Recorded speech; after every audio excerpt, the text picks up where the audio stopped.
Hello and welcome to AnthroTalk, the podcast about all things anthropology and humanity. I'm your host, Jake Selesky. With me today, I have Cristina Moya. Cristina Moya is an anthropology professor at the University of California, Davis. To quote the state's website, she is an evolutionary anthropologist interested in how humans respond adaptively to culturally structured social worlds. She's also a former professor of mine. I took one of her classes a couple years ago, and I guess sitting near the front paid off because she's willing to do this podcast with me.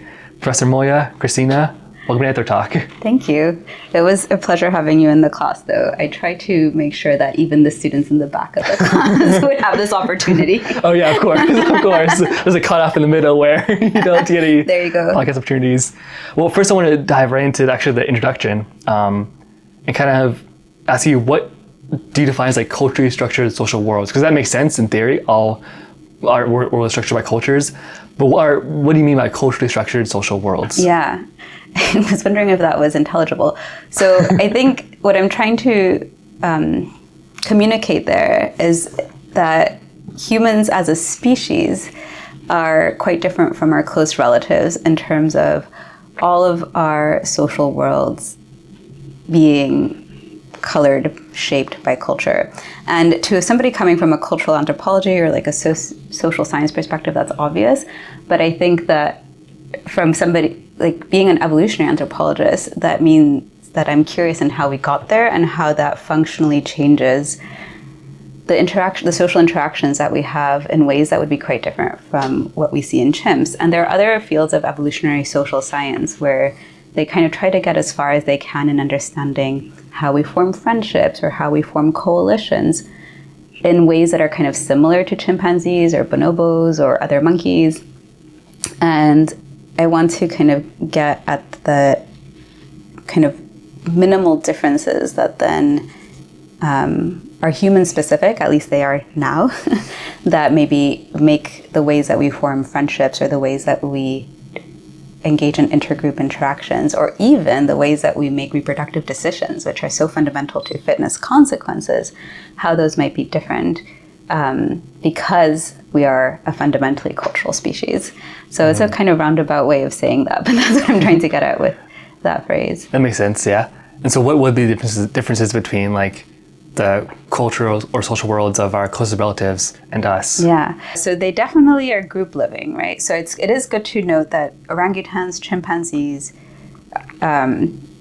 probably to some extent gorillas, but it's less obvious, and bonobos, like they engage in social learning, they use tools, they live in social groups, like their social lives are rich and they're have complex ways of managing those, right? So I don't want to take away from that. And I think that by some people's standards, they're also cultural because they socially learn from each other. But I think in a very fundamental way, they're not that cultural. Obviously, it's a continuum, it's a spectrum. These things evolve gradually. But they don't have a lot of shared cultural information that structures their social groups. And secondly, they don't seem to enforce norms. So norms, they can be just descriptions of how people act in a particular social group, but they can also be norm enforced. They can be enforced by punishment or ostracism or gossip. And there's no strong evidence that chimpanzees judge other chimpanzees negatively if they don't, for example, do termite hunting the way that other chimpanzees do, or in their social group, or if they don't do the hand clasping in the right way. Whereas humans are great at that. We're great at judging people for not following all sorts of rules that seem sometimes good for the group, but sometimes not necessarily good for the group. So for chimpanzees, the closest that we have is some evidence that, for example, when females migrate at sexual maturity, and when they do, there are a couple pretty well documented case studies showing that they change how they do certain cultural things. I forget if it was a foraging task or if it was a hand clasp, but they do seem to accommodate what others are doing in their social group. But that could just be driven by kind of learning what's going on around them, not because they're being judged. And it's just a much smaller set of cultural rules that they have to keep track of. So when we think about human social groups, we think a lot of them have a lot of differences in terms of which rules have to be followed. And other things that are not rule-based, but like cultural knowledge, traditions that are maybe not norm-enforced. Technology sometimes differ across different groups. And so this becomes a much more cultural world than it is for a chimpanzee. And when we migrate at marriage, which is common in a lot of human societies, we're often doing it, frankly, like within cultural units, which is a bit different than like with chimpanzees migrating at reproductive maturity.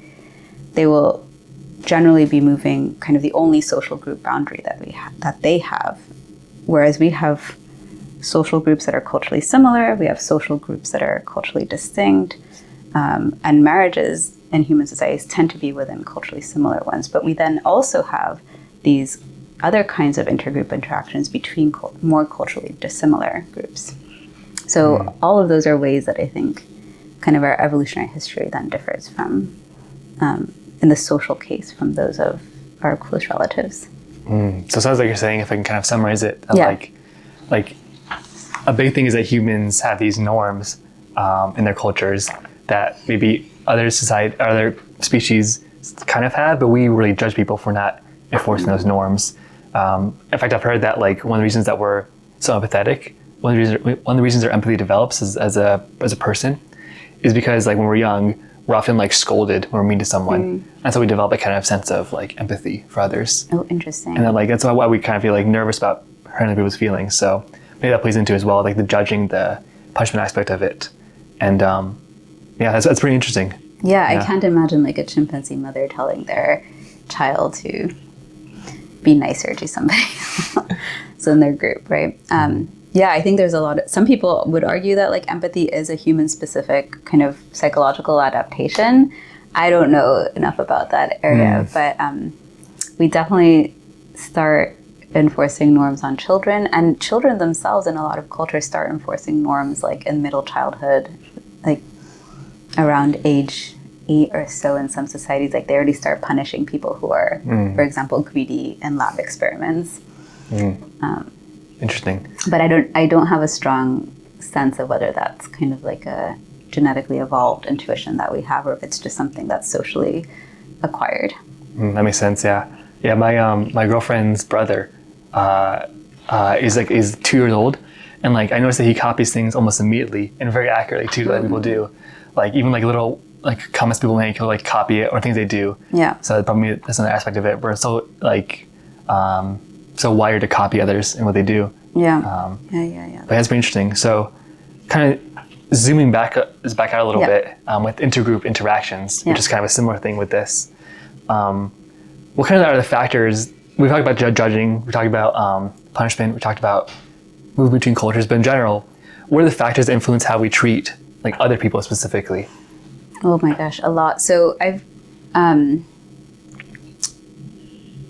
wondered, specifically because I'm so interested in kind of how culture changes these dynamics.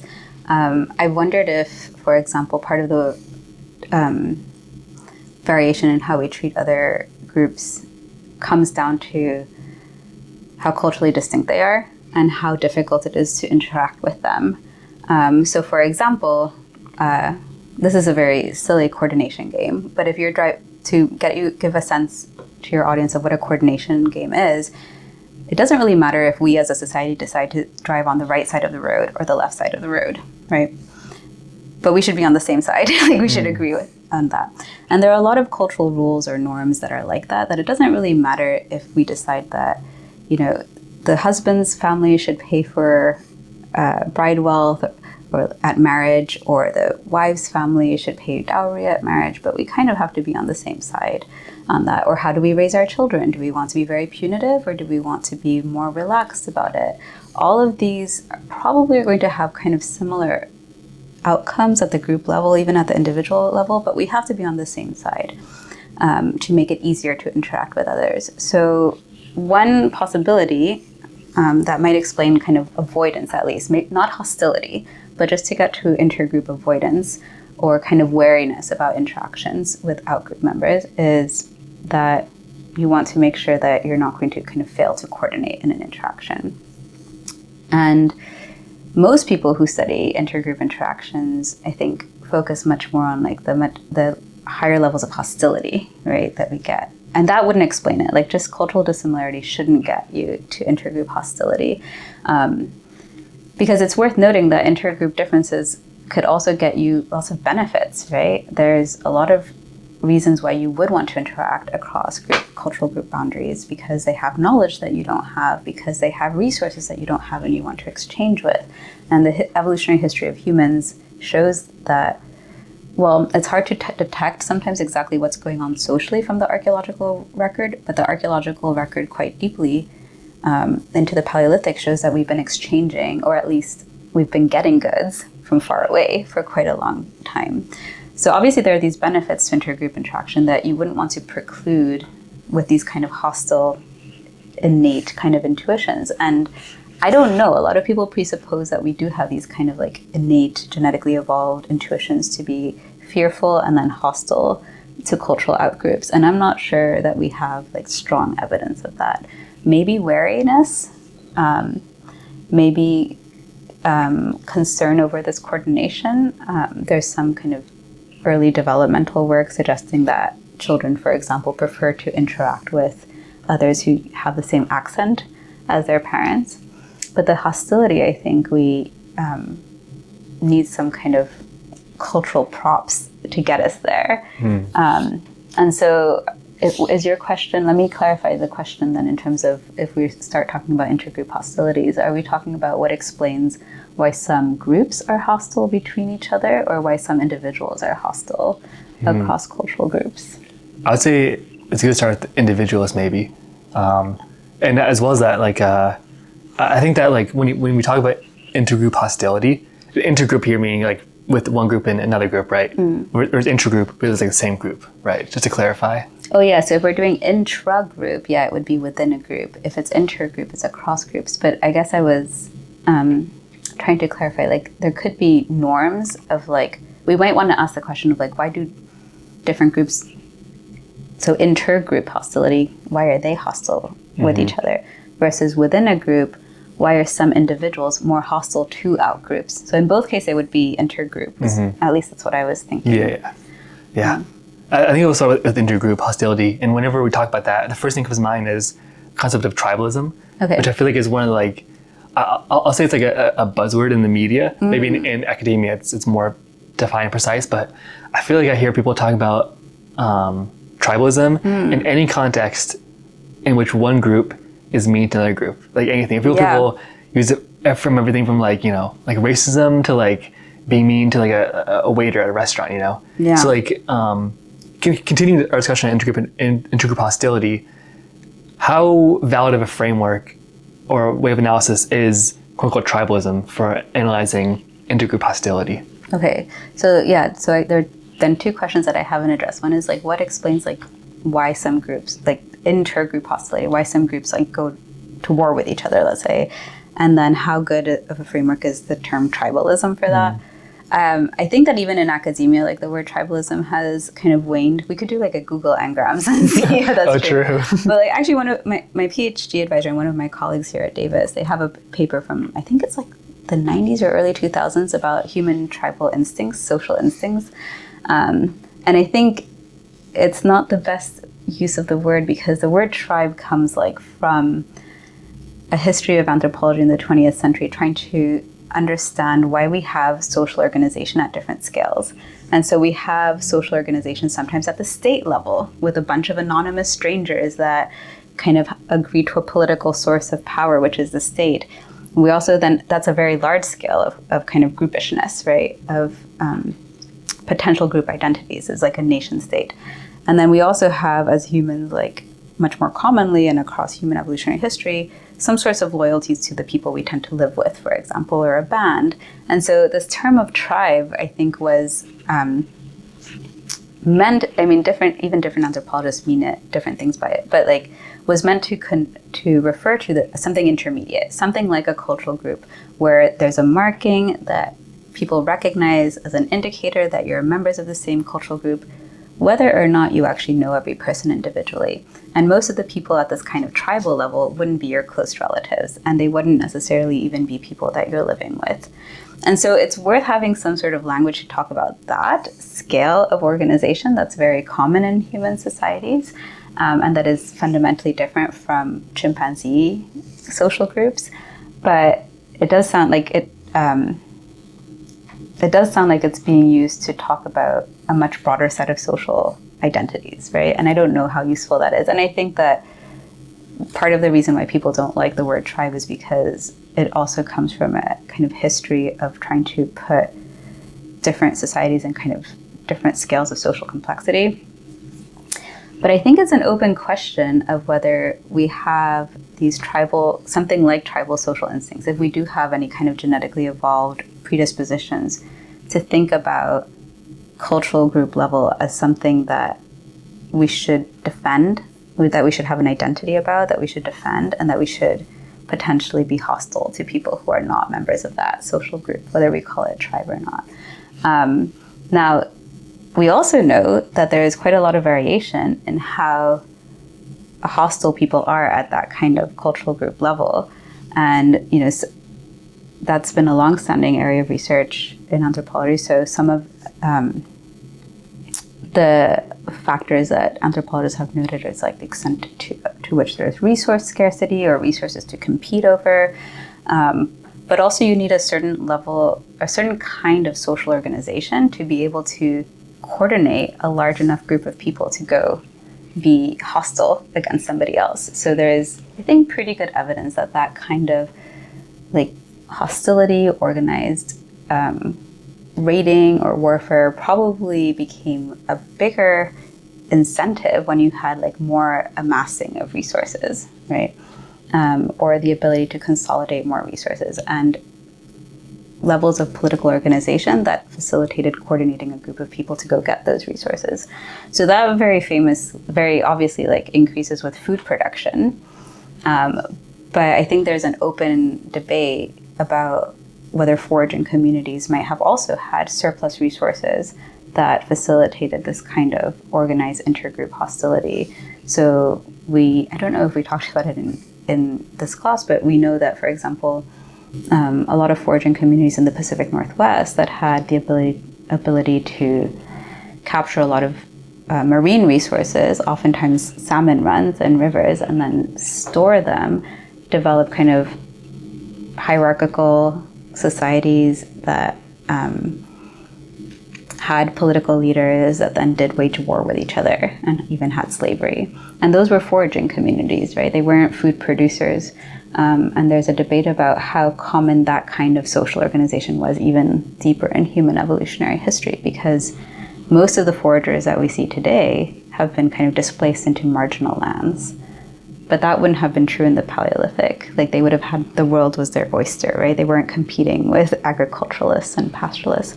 So it's quite possible that we've kind of had the capacity to wage that kind of intergroup hostility for a long period of time, but probably some of the preconditions are like unequal resources, like the ability to amass resources and the ability to have some level of social or political organization and stratification.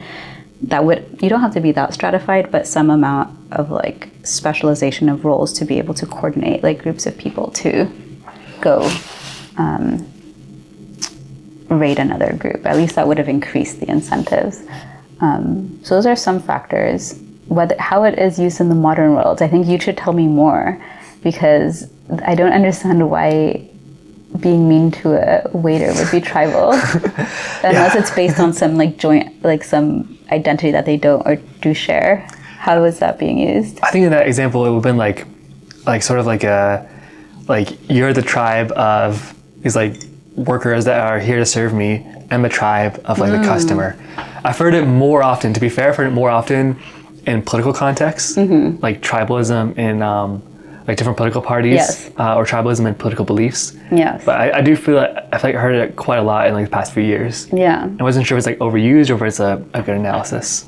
So maybe we could use it in a useful way. Maybe there's a better term for it, but I do think there's some value to thinking about, so regardless of whether any kind of tribalism comes from a kind of genetically evolved intuition or kind of a socially constructed, potentially even functional set of norms, I think there could be some use to thinking about how political parties have become tribal. I'm not totally sure about this, but if it's become like, my sense is that when it's used in that context, it's become an important part of people's social identity. They have some sort of way of marking or recognizing like who is in or out of that identity group. And there's kind of like an immediate wariness or potentially a hostility to the other party. I don't know. That's a useful construct, but I don't know if tribal is the best word for it. I don't know how different this is, but for one, when I like using political parties as a contrast to what I often study and I call ethnic groups, where I don't mean racial groups by ethnic groups. I mean these kind of cultural units that are imbued with meaning oftentimes, but not necessarily things, units that people have loyalties to or rights and responsibilities to. So political parties are groups that we'd be very happy to take their members and have them become one of our own, right? So the Democratic Party is always on the lookout for disaffected Republicans, and the Republican Party the same. So in that, at least in that criteria, that might be quite different than what we see in a lot of ethnic, I don't know, there are different words we might use here, but cultural groups, right? Or tribal units, in that they're not necessarily in a proselytizing mode, right? They're not necessarily going out there and trying to find more members for their group. So I think that is a functional difference, but the sense of loyalty and kind of the inference that people who are a member of a group have lots of traits that make them a member of a group and that make them culturally similar, and maybe that make them bad partners for you in a friendship or a coalition. That maybe needs a word. I don't know. Do you have a better suggestion for it?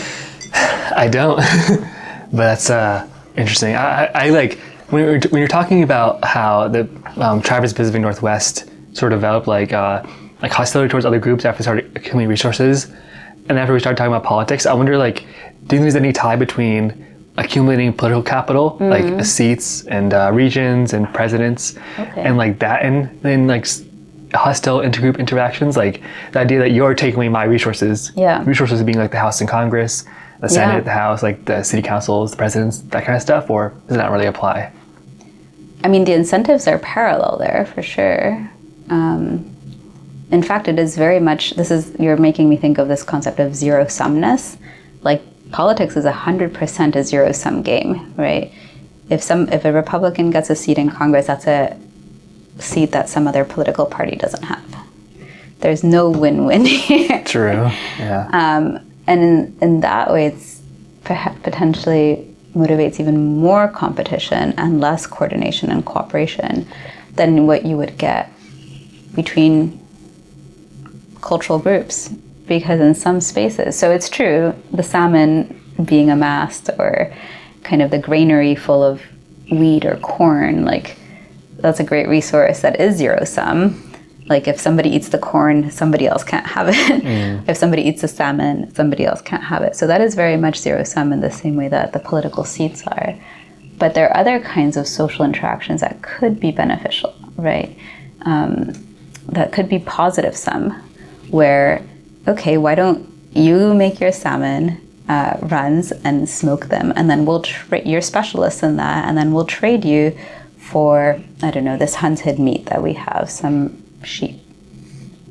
I might be getting my ecosystems wrong, but there are some like bighorn sheep or something off the coast of Canada in the Pacific that they use the horns to make spoons, and I know that was a trading, but I don't know enough about sheep to know what the species was. But that was a trading tool. spoons that they made out of their horns. So trade is like the classic positive sum interaction, right? You become a specialist in one thing, we become a specialist in something else. We don't have to waste our time being kind of not so good salmon hunter, like salmon fishermen or carvers. We don't have to be kind of shitty carvers. We become really good at our craft and then we trade and everybody wins. With politics, I don't know that we have that. Yeah. I feel like with the parties, it's definitely zero sum, like you said. Yeah. But I would argue like the goals, like I think everyone wants to live in affordable housing. Right. I think everyone wants to have access to food. Right. I think everyone wants their children to be well off. I think everyone wants to live in pretty aesthetic places. Yeah. So maybe the goals are like overlapping. To be fair, there are non-overlapping traits. I think that, you know, maybe Republicans don't want trans people to arguably even exist or to exist in public spaces, and the left, I mean, there's differences in that, but the core goals I think are the same. It's just like they say the parties are zero sum. Yeah. Either you're here or you're not here. Right. So once we dig into like the way that, for example, Congress is structured, we have specialization. We have people who go into different committees, right? The Ways and Means Committee, or like I'm going to be so bad at my civics lesson here, but there's like labor committees, aviation committees, and there's what's the other one? There's the aviation committee as well. Oh wow, okay, yeah. So then they become specialists in those fields, and then that becomes positive sum, and those cross party lines. So I think that does become, that organizational system is one that lends itself to positive sum, but maybe parties don't. And so I don't know if there's like a better way of reconfiguring this while still being a competitive political space, right? Yeah, it's an interesting discussion. It kind of seems like, in general, like maybe it's not a great way to say like we're quote unquote built for this, like built for like this kind of like hostile intergroup interactions. Because I would assume like a certain interpretation of our biology that I don't really ascribe to. But maybe that we can get to these situations if the conditions arise, if there's like differences in material goods, if there's perhaps like warring states, if there's like hostility, we can get to this. Almost like how, what is it, like grasshoppers become cicadas? Is that the right thing? Where like which ones? Don't like grasshoppers become cicadas? I forget. We're like, oh my gosh, really? I thought those were different species. I think it might be grasshoppers if they're like exposed to like bad conditions. They can become. Maybe I might be getting it wrong, but there's a certain species of insect that like, if like they're under like bad conditions, like they don't have any food, they can't reproduce and stuff, they become this like horrible, angry version of that species. Oh. It's an IRL Jekyll and Hyde situation with these species. Cool. So almost like we can kind of be like that if the bad conditions arise, but it's not fundamental to who we are per se. Yeah, I think that's 100% true. Like if you look across the history of humanity, like we have an incredible number of possible outcomes for our societies, right? And we have foraging groups that seem to be peaceful with their neighboring groups, like don't really engage in very much war. We have foraging groups that do engage in war with their neighboring groups. And there are lots of different pathways to these outcomes. So I think one of the things that anthropology is good for reminding us of is that full potential. And for sure we are, I mean, I do think we have our biological being as Homo sapiens, but part of that biology of being human is being able to respond flexibly to the environmental conditions and the cultural and social conditions that we're faced with. That's pretty fundamental. And even insects, as you point out, have that plasticity, we call it plasticity, or that flexibility to look at environmental conditions and behave differently according to those. So I think that's a really important lesson from any kind of evolutionary approach, is like you'd kind of be a dead-end species oftentimes if you couldn't be adaptable, right, within your lifetime, if you just had a fixed trajectory. And there are some species that are more or less flexible, but humans are very flexible. So one of the basic things about us is we adapt and we take in a culture so well, you know? Like babies taking in things immediately, you know? Right. And the fact that any baby can learn any language when they're growing up shows how flexible we are, you know? All of us can be speaking a completely different language if that's just what we grew up with. Exactly. Yeah. That's such a good lesson as well. And so then to me, the question, if we want to think about how we would want to change our world, is like, how do we change cultural systems? Which doesn't make it any easier, right? Like, it's true, if you got to like be a mad scientist or a mad dictator and like control all of the children early on in their life, then we could make them do a lot of different things. But that's not how our societies work. So, you know, once a society is stuck, oops, sorry about that. That's okay. Once a society is kind of going in a particular cultural trajectory or has a certain set of cultural institutions and norms, I think, you know, the big picture question for all of us in the social sciences is thinking, well, then how do we change that if we want to? Or are we happy with the status quo? Yeah. There are a bunch of different ways that I think that you can approach that. Like a materials perspective could be like, make sure everyone has resources, you know, so there's no other competition over resources, you know. And in the modern day, competition over resources might be in the form of like housing, you know. People not getting housing or getting enough money to survive. So some kind of like redistribution or equitable distribution might alleviate that. But yeah, I mean, I think that at least the 20th century history of the West does suggest that xenophobia does tend to like spike up when we have these moments of inequality or economic hardship. And that to me, I think a lot of people just recognize that and kind of take it for granted as like obvious. When people are dealing with harsh conditions, they try to find a scapegoat. I think that's a huge puzzle, actually. Like, I think it requires more theorizing and thinking about like, why would that be? Like, because oftentimes what we find is that it's not, so we call them scapegoats for a reason, because it's kind of like a misdirected attack. And so anytime, this is another thing that I think being an evolutionary social scientist, like we bring to the table, is often thinking like, well, if we're thinking that it's kind of a misdirected source of a kind of aggression or not grounded in reality, then how did we get there, right? Like, why are people prone to, or why do they willingly accept those narratives? I don't have a great answer to that, to be honest, but I think we should be mindful when we talk about economic hardship leading to this kind of scapegoating that it's a puzzle, and that the people, like, it's very rarely the case that, for example, immigrants, the way that immigrants interact with the local economy is as a zero-sum kind of game. I think people often treat it as a zero-sum game, like, okay, an immigrant came here, they took my job, I don't have a job. Mostly, we see positive sum outcomes from immigration, where the economy expands when immigrants come to a new country because they open up new niches. This is a very silly example, but when Southeast Asian immigrants started coming in larger numbers to the US, one of the niches that opened up is nail salons being much more affordable for everyone. Yeah. So that was, maybe we take it, I think I a bit take it for granted that everybody can go get their nails done quite cheaply. That's a thing of a couple decades, and that's a new niche that opened up because of immigration. I mean, maybe we don't want that niche. I don't know. Like, I don't take advantage of it, but it's not the zero-sum kind of like one person, one job taken away that people often think it is. And that's not to say that there isn't some competition. Oftentimes, like among people who have, you know, less skilled labor, like sometimes there is direct competition over those resources, but that doesn't seem to be what's driving a lot of the xenophobia and hostility. And I think we need to get to kind of the crux of that, or the bottom of that, and also not just wave our hands and say like, oh, we're tribal. That's it. Yeah. Like, that to me is not a very satisfying answer. Yeah, that's very true.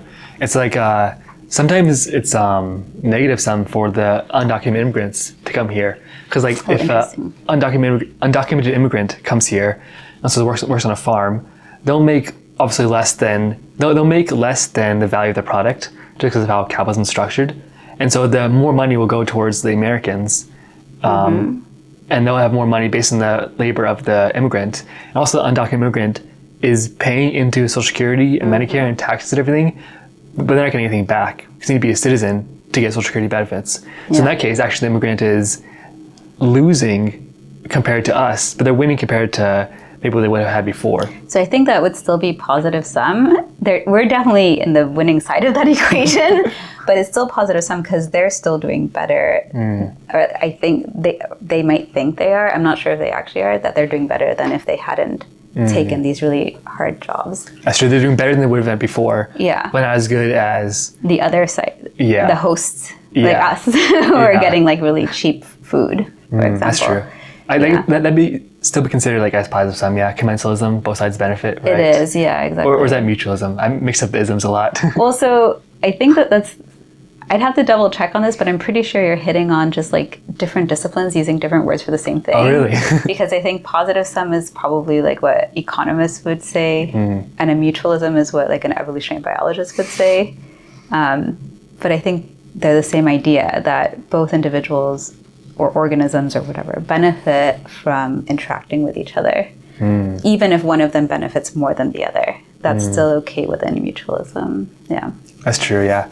Yeah, I want to drill down even more into group interactions and racism and talk about those that vote against the vote like right in this country and vote against immigrants, vote against LGBT people, vote against minorities, and kind of examine why they do this. Because I think like it could be one thing to say like, oh, they're listening to Trump just talk about these bad people and blindly following him. But I think that kind of narrative takes away the autonomy of the person. Totally. And also takes away the fact that maybe some people voted for Obama 10 years ago.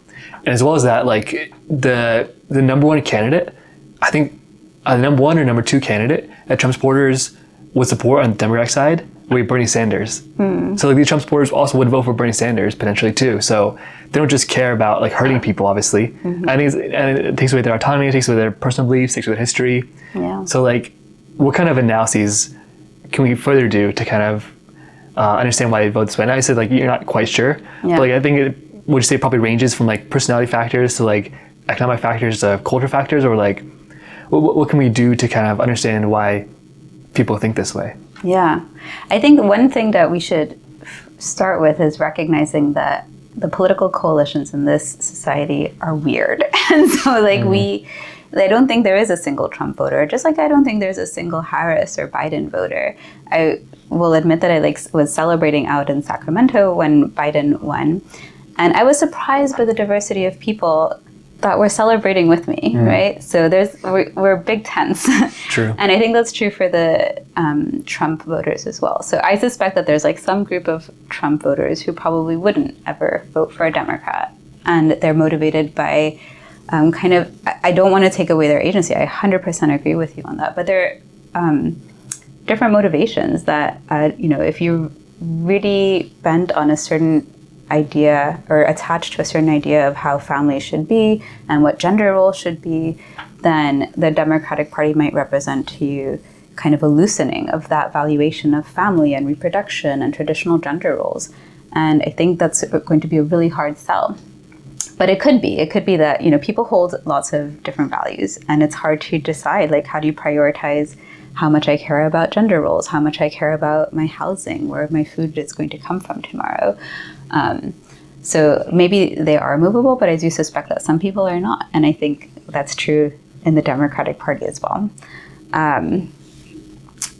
But I think the notion, and so as somebody who studies like kind of the cultural elements of human social life, there's actually this big debate in our field about the extent to which the fact that we're a cultural creature means that, kind of like you talked about your girlfriend's brother, right? He's still a child. So we have to soak up all of this information from other people, and we can't be very careful analysts of every single piece of information that comes our way. And that's true more than ever, right? It's always been true. Like, your brother's just soaking up all of your nephew-ish. That's too much. It's just a lot. He's just soaking up all of this information because as a child, like, that's your job. That's kind of like your full-time job, is becoming a culturally competent member of your society. But us as adults, like, we also are constantly supposed to be updating our beliefs, but there's so much information out there. So some people in my field would say that's kind of the nature of being human, is having all of this cultural information, and what you have to do is kind of figure out which information you trust. And you have to kind of just trust it to some extent blindly, because if you went and like did all the research on every single thing that you were supposed to believe or act on, that would be a full-time job. But as adults, that's not a full-time job.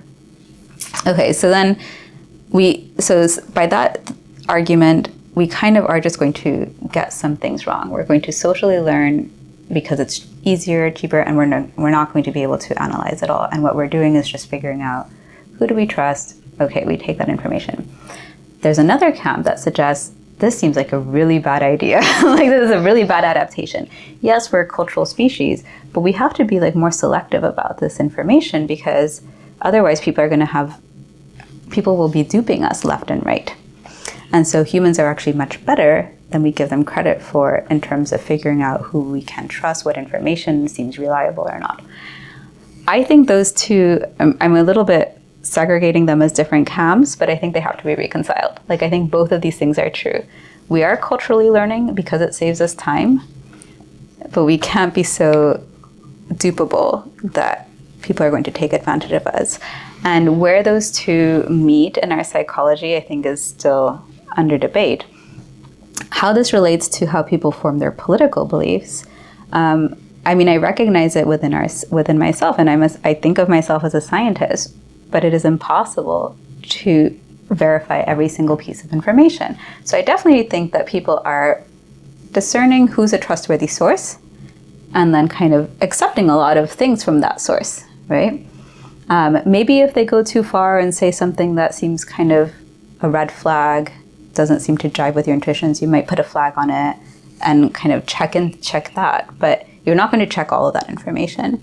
And so I think part of, Trump identity political formation, but also potentially left-wing political identity formation, is figuring out who your sources are, why you trust them, and then adopting a lot of that information.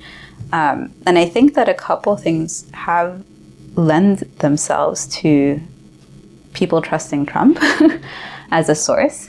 And maybe, we can think about like the media ecosystem more generally, because it didn't come out of nowhere. Like, they were trusting certain media sources more than others. And I think we have to think about like why people do or don't trust institutions. Right? And inequality might play into that. I think that, I don't know, it's a bit of a chicken and egg problem, but like the amount of lobbying that goes into our system, the amount of political influence, I think it erodes slowly kind of the trust that we have in our political institutions and our civic institutions. I don't think that's the end-all be-all. Like I said, there are different kinds of voters, and so I think that there are also people who just value, it's silly to think that economics is everything for people, and so we value other kinds of cultural values as well that are meaningful to our lives. But I do think that economics have played a role, not just in terms of people feeling like they can't make a living, but in also eroding our trust in institutions.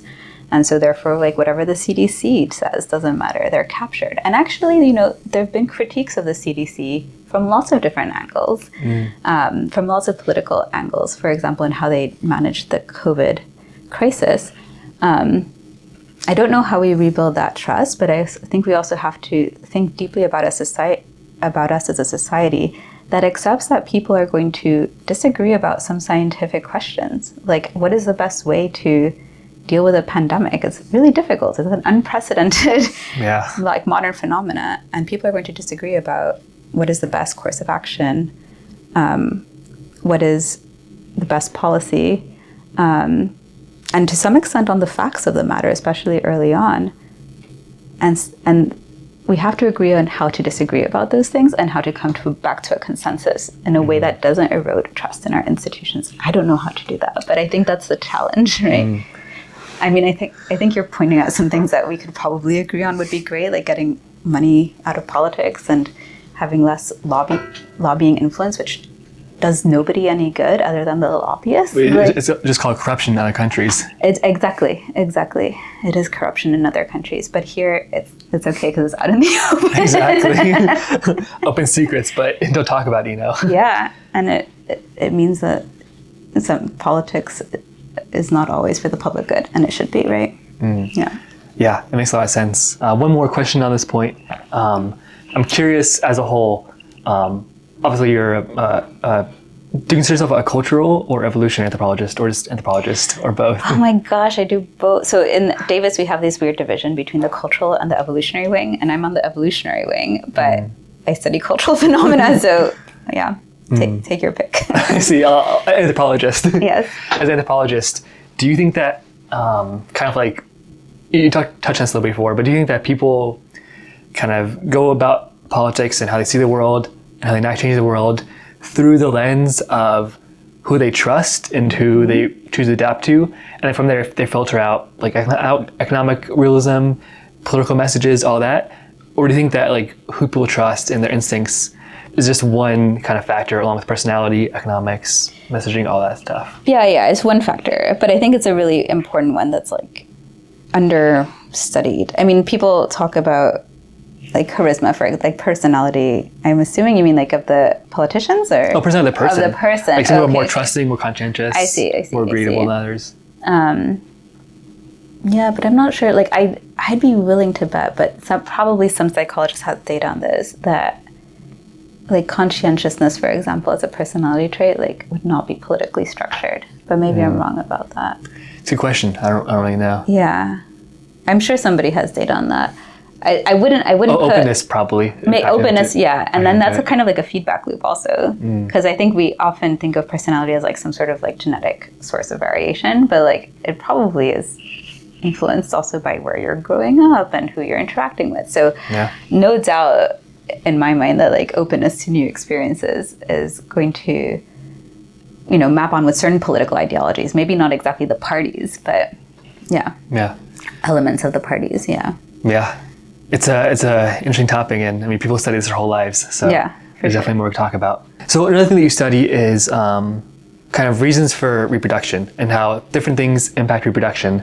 One thing I've always wondered is like how much of the desire to have children comes from like social obligations. I'm talking about like, you know, people asking at parties, so when are you guys having kids, you know? Or are you seeing people with kids like laughing about at the park? Or you just like growing up with like more siblings? How much of wanting to have kids, if we can even separate this, purely comes from these social observations and social learnings, as opposed to, let's say, like biology or culture or anything else? It's hard to separate them, but what would you say? I mean, I think they're separable, but like maybe in a different model. Like I'm thinking temporally. I'm thinking temporally as like a species evolving, and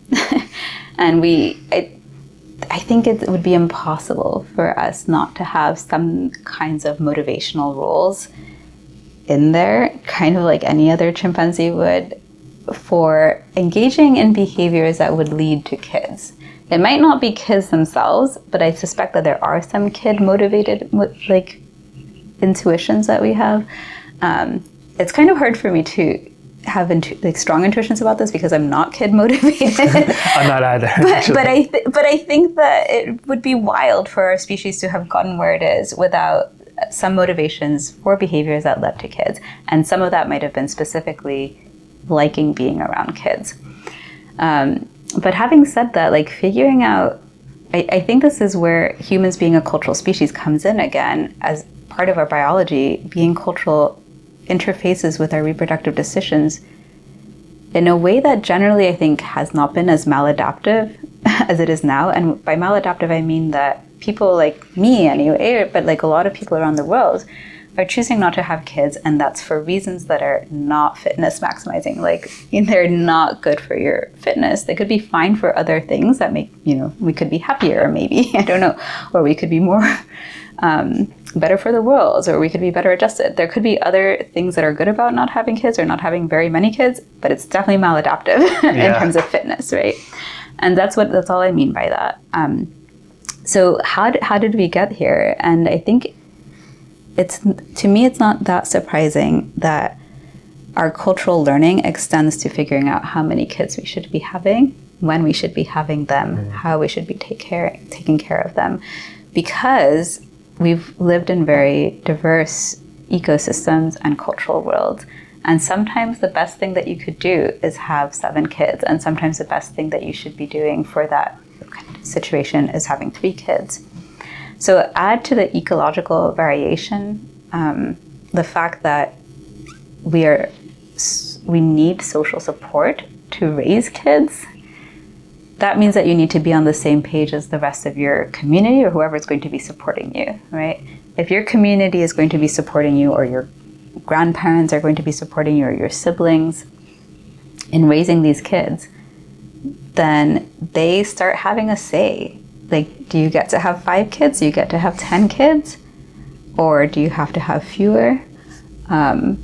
So I think that the social influence on our reproductive decision-making isn't just a modern thing. So maybe I agree with you in that respect. Like, I think that it makes adaptive sense across a variety of cultural worlds and the great variety of ecosystems that we've had to live in, to be strategic in learning from other people what kind of the best thing to do is.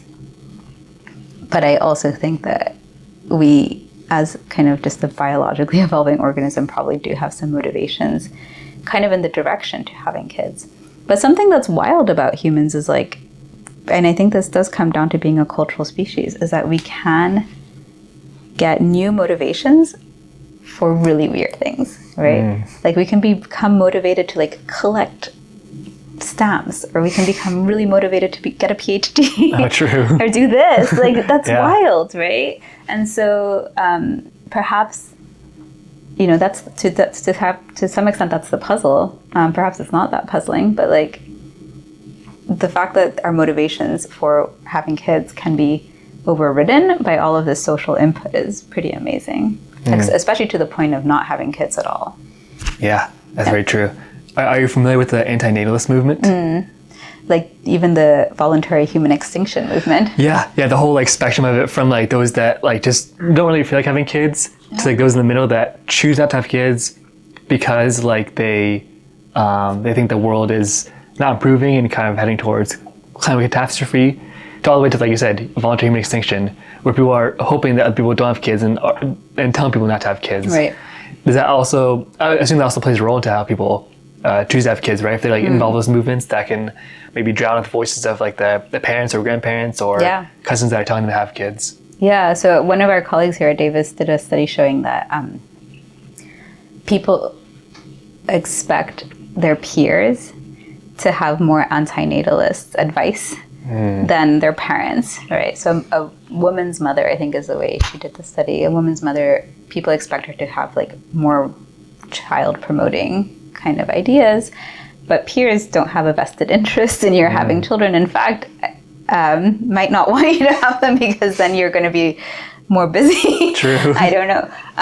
But there are communities, and I think you've brought this up as well in your question. There are communities that really do encourage having kids because they want you to be part of a community of raising kids together, or parent groups are going to be hard for a single person or a person without kids to join. So I think it can work both ways in terms of what the peer influence does, but I do think probably family influences have generally been more pronatal, and these kind of peer influences, our colleagues, are probably less pronatal. And our political movements, if they're antinatal, are definitely antinatal. Exactly, yeah. I'm curious about the future of the antinatalist movement, because as like a movement, it can, an ideology can spread, obviously, to other people, but then it can't spread to your kids because you don't have kids in the first place. Right. And on the opposite side, you have like Republicans and there are people on the right, and religious people encouraging people to have as many kids as possible. I mean, I think Tucker Carlson, I saw a segment where he said that people should start having kids like in high school and have as many kids as you possibly can. It's a very different perspective on children's stuff. Yeah. And from there, I'm actually curious of why do you think that, or do you, it's a leading question, but do you think that religions encourage people to have more kids? And if why? I mean, especially in project on this that I haven't analyzed the data yet, but okay. Well, especially in Christianity, there's so many verses in the Bible saying like, go forth and multiply, like blessed are those that have children. I'm misquoting it, but in general, there's a lot of passages in the Bible that encourage having kids, and a lot of them. In the Quran, I'm sure if you research this, you already know, but in the Quran, it's to be a little less so, but still encourage people to have kids. And Hinduism also encourages people to have children. But why do you think that religions seem to encourage this? Is it purely from like a, well, if you have kids, you grow in numbers perspective, or is there more to it? It is still a leading question because I'm not sure that religions encourage having lots of That's kids. fair. Well, what's your perspective? So on here that are two possibilities. One is that it is possible that the religions that didn't encourage having kids, like the Shakers are a famous example of that. In fact, they encouraged adopting kids, and they survived in the US for a long time by encouraging members to join the group, but they encouraged celibacy and no marriage. And it was a very kind of gender egalitarian movement for the 19th century. It's actually quite interesting. There are very few Shakers left now. But actually my understanding is that that's partly because a law changed in the US about religious groups being able to adopt kids. And so in another world, they might have been fine by just like having other people reproduce and then letting people enter their group. So I'm not sure that religions are like inherently pronatal. But I think you're right in that the ones that are pronatal are going to be more likely to persist and spread, all else equal. And then in terms of like the actual content of the verses, my partner's actually in religious studies, and we often disagree about this. But I am much more on the side that religious texts don't constrain people's behavior. Oh, really? That you can take, and this is a little bit motivated by the current American experience. And this is true for legal texts as well. Like, I'm kind of on the side of legal texts and religious texts seem to constrain people's behavior very little. Because you can see Christians that take totally different aspects of the text that they both have access to and come to totally different conclusions. Christianity was used to justify slavery and to justify abolition. Christianity is used to justify being very nice to the poor and keeping all the money to yourself. True. So seeing that pattern, seeing all of those possibilities makes me a little bit skeptical of how much the texts constrain people. And the same thing, and I've never taken a law class in my life, so I will accept that I'm probably wrong about this, but it is also interesting to see, legal scholars come to very different conclusions about how precedence changes or how precedence influences what is legal or not now. And any time that you have a court decision that's split suggests that there's weak constraints on the decision making. And that's not always true. Like, I think we mostly hear about the cases where the courts are split because they're kind of politically contentious issues. A lot of the time they're in agreement, and then we don't hear about it. Kind of back to your point that everybody wants affordable housing, everybody wants kind of ability to raise children in a safe environment, and what is debated is how we get there. And I think unfortunately, like, that's true for legal cases, also the ones that are, the media landscape kind of minimizes the importance of those places where there is consensus. And so maybe there are some constraints, but they're not. When there's enough motivation to read different conclusions from the legal precedents, like, it seems like legal scholars manage to do that. That's very cynical, and I'm happy to be corrected by others. But that's interesting. That's true. Yeah. So back to the original question of religion. Does it promote? I mean, I'm not sure that it promotes fertility, but I think if it did, it might be because we are not seeing the ones that didn't promote fertility. They died off, or they're less likely to survive. And then I think, like, Christianity, does, and religious communities in the kind of contemporary world, I think, do something in the world that facilitates fertility, which is that it fosters a community that you can be supported by.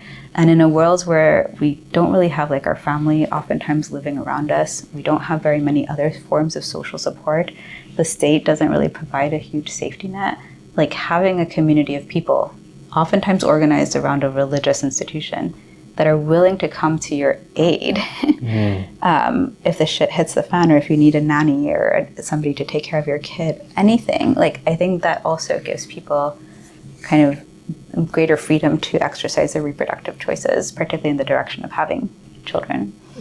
And so I would be tempted to think that that might be another pathway of influence. Like, they can promote fertility because they also provide the support for helping community members. Not everybody, but their community members.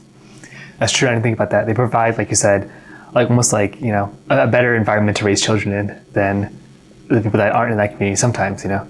Like a whole church full of people who are willing to watch your child, you know. Right. And food that's able to be given to you, or diapers that are donated to you. Yeah. Yeah. I was just talking to a colleague who said they're no longer part of this church, but when they did have kids, they were a member of a church that was very community oriented, and that, I forget the number, but like, let's say for 2 months they had community members bringing them food. Wow. And that's apparently something I've never had children, but like, that's something that recent parents really value. They're so overwhelmed in terms of time, they don't have time to eat like a home cooked meal.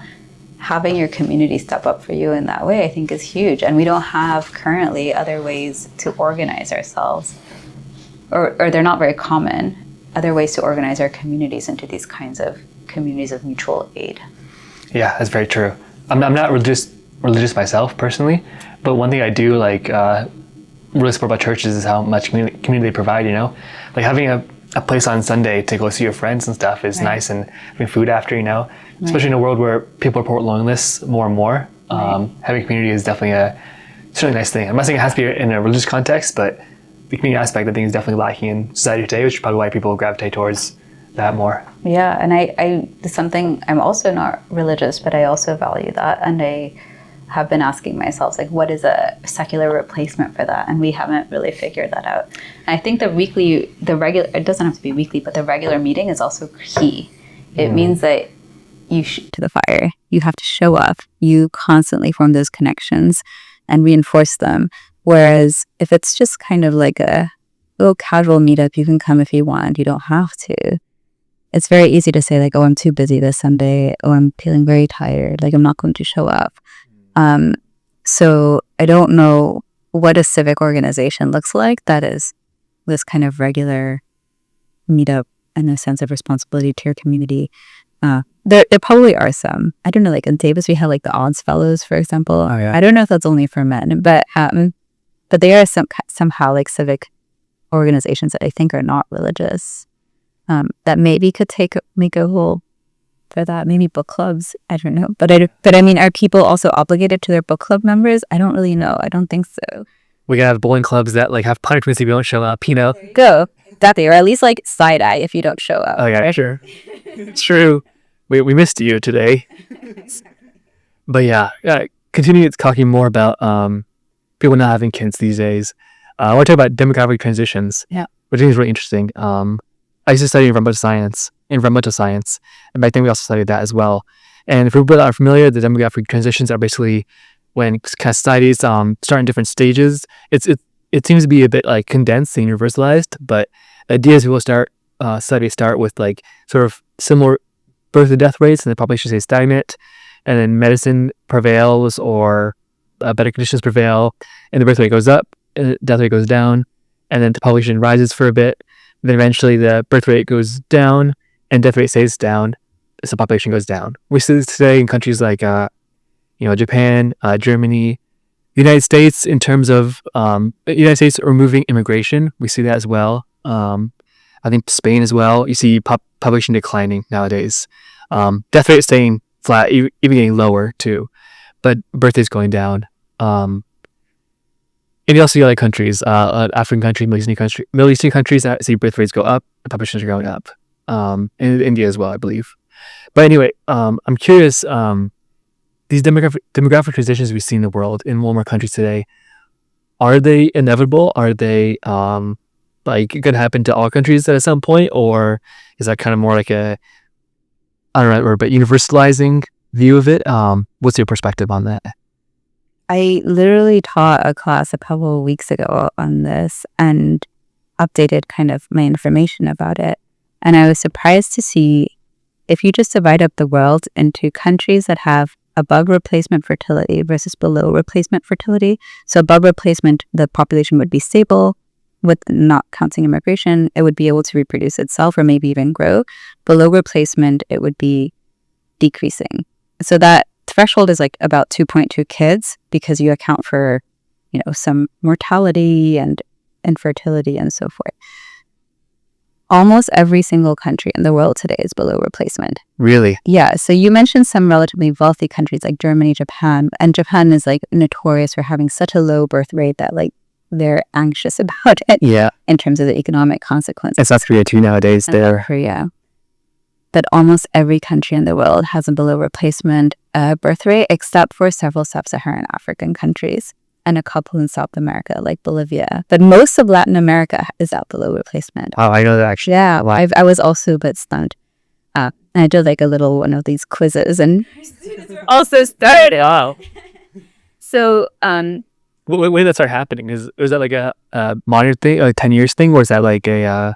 So one of the famous case studies that also kind of boggles our minds and because of our intuitions about how fertility is distributed around the world is Bangladesh. So I know that one off the top of my head that in 1970 it started plummeting and it's really close to the American fertility rate now. But so Bangladesh started decreasing in like around 1970 where for the US it started decreasing in like 18 something. So we're kind of experiencing these decreases in fertility rates at different moments in time. And as an anthropologist, it's very hard to say like this is a universal thing, like as if there's this force that just pushes us towards like lower fertility. That's very weird. But it is amazing how consistent that pattern is. And now I think a lot of people think that it's going to happen everywhere in the world. So even the countries that are above replacement, they have also started declining, like fertility has declined. And they tend to be really poor countries also. So it's also a matter of will, like of how much do we want to invest in public health infrastructure? How much do we want to invest in clean water in countries that don't necessarily have those? And you can imagine, you can understand that, if a family who does want kids is not so sure that they're going to make it out of infancy, that you would have to have more kids to compensate for that, right? So whether these other countries that have fallen, like the majority of the world that has fallen below replacement is going to see like an uptick, I think it's possible but I don't know, like we haven't seen any evidence of that yet. In terms of public policies, like a lot of countries want to encourage higher fertility and they really suck. Like they're really bad at it. There's not very good public policy that has been shown to encourage higher fertility at a sustained level. Sometimes it motivates people to like move up their reproduction. They're like, oh, I get a tax credit now. Fine, I'll have that second kid now. But it doesn't make them have a third kid, or as an example. So one possibility that, again, like a colleague suggested, that if we think of this really in terms of evolutionary processes, and I don't mean genetic evolutionary processes, but also cultural change, but we really think about the process whereby people get the ideas to reproduce or not, there's no reason why we would expect that these norms would always persist, right? Because, as you mentioned in a previous discussion here, like the types of people who are reproducing are going to be, by definition, more pronatal than the ones who are not. So there's a possibility that like there's that kind of feedback in the system where those pronatal norms spread just because they're reproducing more. But obviously we know that people learn their reproductive norms not just from their parents. So it's possible that people who are not reproducing influence people with pronatal norms to have not very pronatal norms. So I think it's really up in the air. Demographers have been really made lots of different projections about even something that seems simple, like global population size, and how accurate those have been is kind of debated. Well, I guess we know some models have underestimated, for example, when we were going to start plateauing as a global population, and potentially like incorporating these feedback loops or thinking kind of in a more evolutionary way about how about the process that gives rise to low fertility might get us better estimates. I'm so bad at speculating, though. I like the preponderance of evidence is that we're just downhill, right? Like for a while, we're going to be downhill across the world. But at the longer time scale, maybe something else will happen.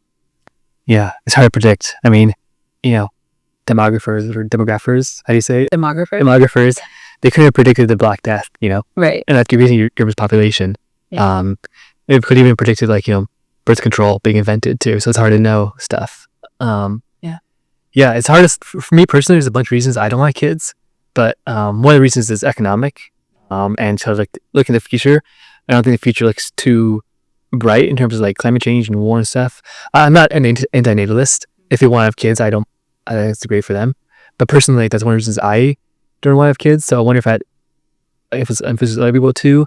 For in Japan, like economics is a big reason. Like it's just not affordable to have children. And like both parents have to work anyway to afford living in countries like that. Maybe somewhere in Germany, I'm not sure.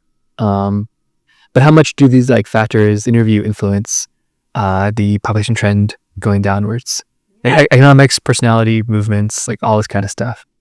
Yeah, I think that there's strong empirical evidence that a lot of people, the younger generation in the US, share similar concerns about the future and that influences their reproductive decisions. One thing that I struggle with, though, is in terms of these economic models, is that as an anthropologist, I think we all understand that what is necessary to have kids or what is perceived as an economic need is partially socially constructed, right? And I don't mean to take away from like the real suffering that people are experiencing because of poverty or because of inequality. But it's also the case that the poorest countries in the world today are the ones that have the highest fertility rates, right? And that should be kind of a flag for us that in fact, what is necessary is not like a given in the world.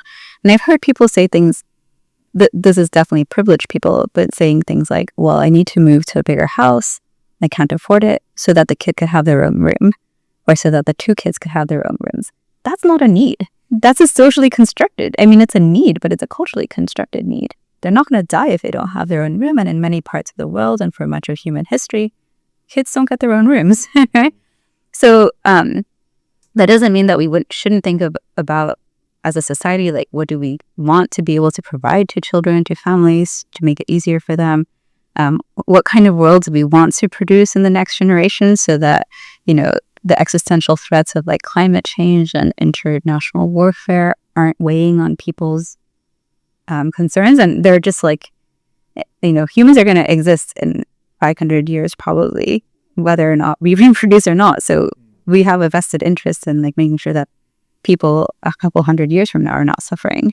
So I think we should be having those conversations, but on the academic side of things and trying to really understand why those weigh on people's reproductive decisions, I think we should be also asking like how those needs are culturally constructed. And I think a lot of that is kind of our peer group. I mean, I see the pressure that my friends who are parents are under to provide what's best for their kids.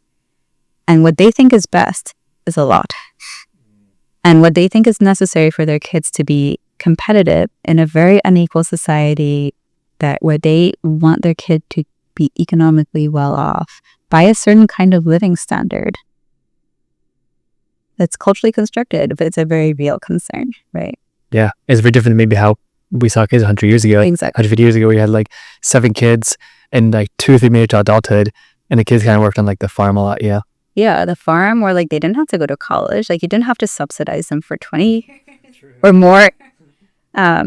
The notion that they were going to have to, buy a house in an urban center, like that's a lot. That's a lot to ask. And not every society thinks that, right? And even today. Yeah. Yeah. I'm curious to see where things go. Well, I've got one last question for you. It's been great having you on the podcast. Yeah, it's really fun. I know you said I forget, you said maybe you don't like predicting or you're not very predicting, but in general, do you think population collapse, the way like maybe Elon Musk talks about it, or like, well, Elon Musk, I agree with him on a lot of things, especially this, but he says that the biggest problem facing humanity is population collapse. And from a existential point of view, I understand, because there are problems in the world we can solve. But if there are no people there, then there's no more humanity. So I understand from that perspective, but I think that we have bigger problems than that. But do you think that population collapse, meaning population humans going down, maybe eventually to like nothing or far below replacement rates, and maybe some natural event make it so extinct entirely? Do you think population collapse A is going to happen, or B is like going to be a problem if it does happen? Well, obviously it's probably we all just care.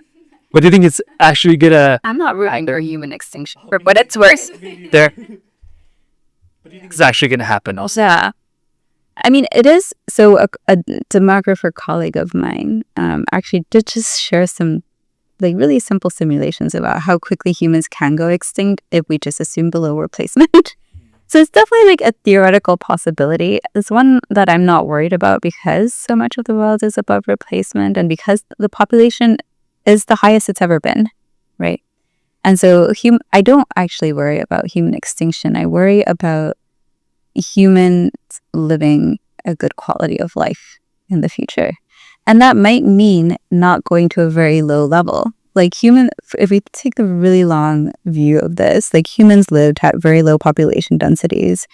I don't even know what to estimate. Like, a couple 100 million people, I'm going to estimate, but I could Google it and then get back to you. For much of their evolutionary history, it wasn't a super exciting existence. And if we collapse back to kind of Paleolithic levels of population, we would lose so much, right? Like we would lose so much cultural knowledge, so much technology that, for better or worse, some technology has made our life much better. I think it's hard to really judge because how do you ask a Paleolithic human how happy they are versus a contemporary human? How do you, like, happiness is really hard to measure. But I'm not committed to cultural loss, right? Like I think we want to be careful about losing know-how, losing knowledge of how to build things, make things, organize societies that might be useful. And so I don't worry about like genetic extinction of humans, but I do worry about cultural loss and the conflict that would kind of probably ensue in that process. But I think we're really far away from that. I do think we have some other problems that to safeguard kind of the quality of life of people in the kind of intermediate term. And I think it's possible that, I don't know, I don't see much evidence of this, but I think it is possible that if people are seeing demographic collapses or decreases in population size happening around them, that might also motivate pronatalism. I think we're so far away from that we have to figure out like how to kind of build a sustainable society, right?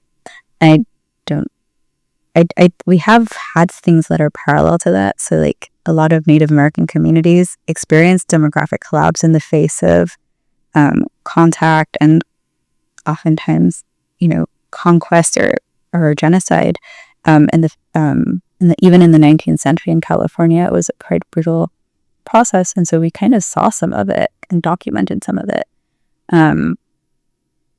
But in that case, like it's demographic collapse of certain communities and there were other communities there facilitating it or